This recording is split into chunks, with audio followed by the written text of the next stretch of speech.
গতকালকে সরকারের তরফ থেকে মানে আমি হয়তো পার্ট অফ দ্য গভর্নমেন্ট, কিন্তু উচ্চ পর্যায় থেকে যেটা অনুমোদন দেওয়া হয়েছে সেই অনুমোদনটা হচ্ছে একটা ফাইন্যান্সিয়াল অনুমোদন দেওয়া হয়েছে চিটাগং পোর্টকে।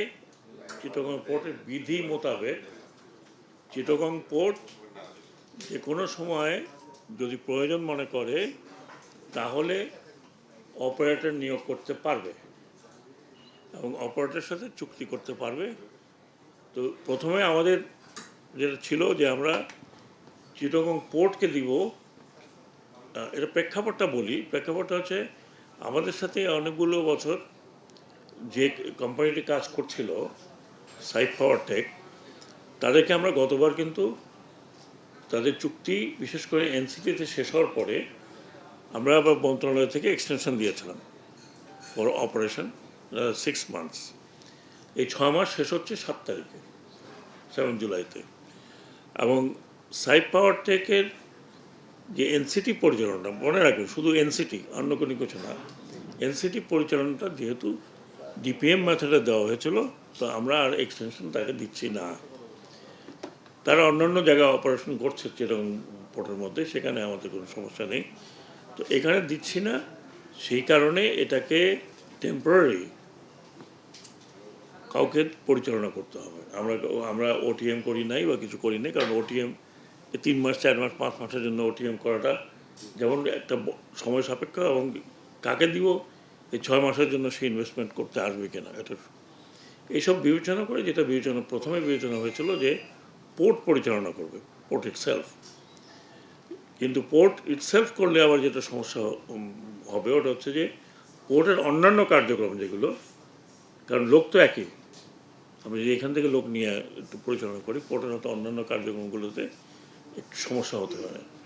এইসব বিবেচনা করে এতদিন আমরা মিটিং করলাম, করে এখন পোর্টকে অথরাইজ করা হচ্ছে যে সরকারের বিধি এবং অনুসারে ফাইন্যান্সিয়াল দিক থেকে দেখে তাদেরকে 6 মাস অথবা মোর দেন দ্যাট অথরাইজ করা হয়েছে একটা পার্টিকুলার খরচের মধ্যে, যে খরচের মধ্যে তারা পরিচালনা করবে এবং বিধি অনুযায়ী তারা নিয়োগ করতে পারে এই সময়ের জন্য বা যে কোনো সময়ের জন্য অপারেটর নিয়োগ করতে পারে।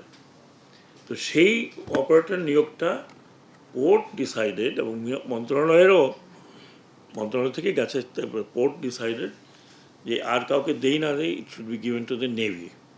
কারণ ওখানে নেভাল ডকইয়ার্ড আছে, একটা নেভাল ডকইয়ার্ড ফাংশন করছে পোর্টের এরিয়ার মধ্যেই। প্লাস নেভি বর্তমানে বাংলাদেশে পোর্ট পরিচালনার জন্য মোস্ট এক্সপার্ট পিপল, কারণ তাদের অপারেটর আছে, তাদের নোহাও আছে। সেই কারণে আমরা এই মিটিংটা করলাম। এই মিটিংটা করে যেহেতু গতকাল গভর্নমেন্ট অর্ডার হয়ে গেছে, সেই গভর্নমেন্ট অর্ডারে পোর্টকে এখন ওনারা চিঠি দেবেন, চিঠি দিয়ে একটা চুক্তি হবে পোর্টের সাথে নেভি। নেভাল হেডকোয়ার্টার থেকে যেটুকু বুঝলাম কথাবার্তায়, যে তারা কমান্ডার চিটাগং, যিনি নেভাল কমান্ডার, ওনাকে হেড করে রেসপন্সিবিলিটি দেওয়া হয়েছে এই পোর্ট পরিচালনার জন্য। হয়তো যেহেতু উনি কমান্ডার চিটাগং, মানে উনি কিন্তু লজিস্টিক, উনি কিন্তু অপারেশনাল কমান্ডার না। অপারেশনাল কমান্ডার হলো কমান্ডার বাংলাদেশ নেভি, উনি হচ্ছেন অপারেশন। কাজেই কমান্ডার চিটাগং হচ্ছে চিটাগংয়ে যে এস্টাবলিশমেন্ট আছে ওগুলো দেখাশোনা করেন, ইনক্লুডিং নেভাল জেটি টেটি এগুলো, হ্যাঁ, ডকইয়ার্ড, আরও অন্যান্য কাজ।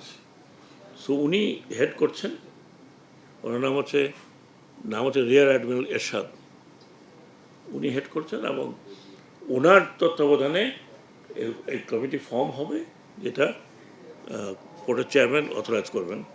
একই সাথে এটা আমি পরিষ্কার করে বলি, কারণ 16 বছর একটা কোম্পানি কাজ করছিল, তাদেরও সহযোগিতা যাতে নেভি পায়, তারা সেই জন্যও কাজ করবে বলে আমাকে বলেছে।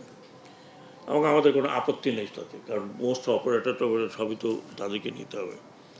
এবং একই সাথে আমি বলে রাখি যে কোনো অপারেটর বা কোনো লোকের চাকরি নেভি বা নেভাল যেই অর্গানাইজ করুক না কেন, পোর্টের থেকে কোনো কারোর চাকরি যাচ্ছে না। যারা যে পদে থাকছেন, যে পদে ছিলেন, সে পদেই কাজ করবেন। তা আমি আশা করবো যে তারা সম্পূর্ণভাবে কোঅপারেট করবে, কারণ এটা তাদেরই পোর্ট, তাদেরই পরিচালনা করতে হবে। আমরা অপারেটর মানে কি একজন, কিন্তু সেই লোকগুলো যারা পোর্টে কাজ করে আসছে, পোর্টের লোক থেকে শুরু করে সবাই, এদের কারো ইনশাল্লাহ কাউকে বাদ দেওয়া হবে না। তো এটা আমি অন্তত বারবার আমি অ্যাসুরেন্স দিয়েছি, বারবার কথা বলেছি।